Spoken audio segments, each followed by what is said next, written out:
परमात्मा की वाणी में प्रमाण है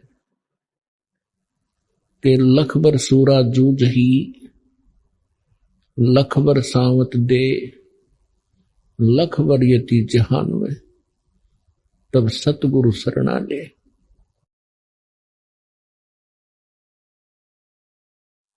आज आपको जो समय प्राप्त है, आज आपको जो भक्ति विधि प्राप्त है, चाहे वो किसी भी कारण से सतलोक आश्रम बरवाला जिला हिसार हरियाणा में पहुंचा है, चाहे किसी भाई बहन के कहने से या कोई किसी संकट से दुखी, या कोई ज्ञान से प्रेरित होकर यहां पहुंचे हैं, तो सभी पुण्य आत्माएं हैं। यहां आना आम आत्मा के बस की बात नहीं है। जब तक प्राणी के पूर्व जन्मों के शुभ संस्कार अत्यधिक नहीं होते, तब तक वो सतगुरु प्राप्त नहीं कर सकता। और सतगुरु और परमात्मा में अंतर नहीं होता।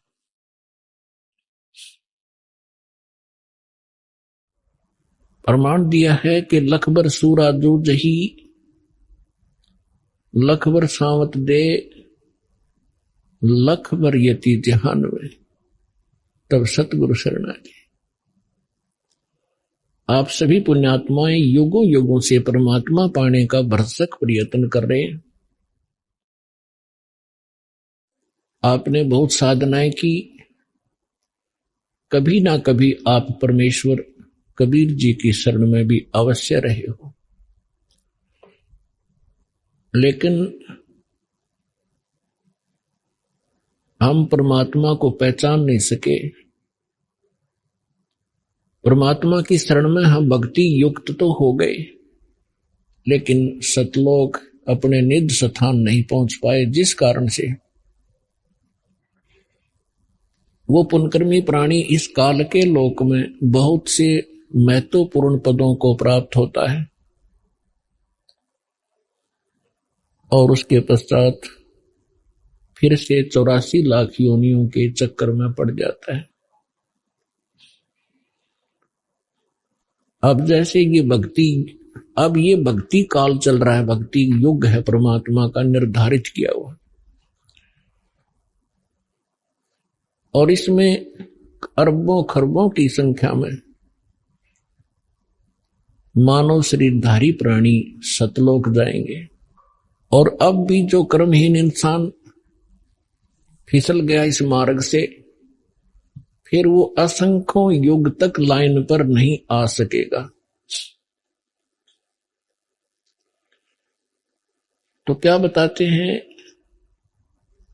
लखबर सूरा जूझ ही। अब जैसे ये भक्ति काल चल रहा है, हजारों युग तक ये सत साधना चलेगी, और फिर इस भक्ति को करते हुए प्राणी बीच में कोई फिसल गए, भक्ति नहीं करी, बीच में छोड़ दिया, तो फिर वो आत्माएं इस काल के जाल में फंसी रह जाएंगी। और इसने यहां अपना एक धंधा चला रखा है, रेस्टोरेंट बना रखे हैं ऊपर के लोकों में। विष्णु जी ने अपने लोक में, ब्रह्मा जी ने अपने लोक में, शिव जी ने अपने लोक में, गणेश और दुर्गा जी ने अपने लोकों में, और इस काल ने ब्रह्म लोक बना रखा है अपना रेस्टोरेंट। और ये भक्ति युक्त प्राणी वहां जाते हैं, अपनी ही पुण्य कमाई से वहां सर्व सुविधाएं प्राप्त करते हैं इस काल के लोग की। और जब इनके पुण्य समाप्त हो जाते हैं, ये पुण्य पटक दिए जाते हैं, कोई गधे की योनि में, कोई कुत्ते की योनि में। और उसके बाद फिर भी मनुष्य शरीर जब कभी प्राप्त होता है, तो उस पुण्यात्मा के अंदर फिर से तड़प भगवान की बनी ही रहती है। वो फिर से शुरू करता है, परमात्मा दयालु है, फिर उनका नियम है, विधान है, प्रत्येक युग में आते हैं, उनको नए सिरे से फिर चार्ज करते हैं। तो परमात्मा की शरण में आप जी ने बहुत अच्छी अच्छी साधनाएं की हैं। और जैसे लखबर सूरा जूझ ही, एक सूरवीर होते हैं, सूरमा जिसे कहते हैं, ये बहुत बड़ी पुण्यकर्मी प्राणी होते हैं। सूरवीर वो होते हैं जो कभी अन्याय करते नहीं और अन्याय सहन नहीं करते, और जब भी कभी कोई युद्ध के मैदान में वो खड़े हो जाते हैं, या तो सामने वाले को मार डालते हैं या स्वयं कट टुकड़े टुकड़े हो जाते हैं, वो पीछे नहीं हटते। ये पुण्यकर्मी प्राणी के अंदर एक विशेष गुण होते हैं। लखबर सावत दे, बहुत से पहले के प्रमाण मिलते हैं कि जिस व्यक्ति के हाथ घुटनों से नीचे तक जाते हो उनको सावत देह युक्त कहा जाता है। वो भी बहुत पुण्यकर्मी प्राणी होता है, बहुत पुण्यकर्मी प्राणी होता है। उसके अंदर भी एक विशेष गुण होते हैं, बड़ा सहनशील होता है, कभी दुराचार करता नहीं, कोई अन्याय नहीं करता और ना ही किसी को करने देता है। और लखबर यति जिहान में, यति जैसे सुखदेव ऋषि थे, वो बड़े यति थे, लेकिन भक्ति साधना ठीक नहीं थी उनकी, फिर भी वो गुण था उसके अंदर। राजा जनक के पास जब वो दीक्षा प्राप्त करने के लिए गए, राजा जनक जी ने उनकी परीक्षार्थ उनका आसन एक अलग कमरे में लगा दिया और उसकी सेवा के लिए एक नौकरानी भेज दी और नौकरानी को कुछ संकेत दे दिया, ऐसे ऐसे करना। नौकरानी उनको खाना खिला करके उन्हीं के बेड पर बैठ गई।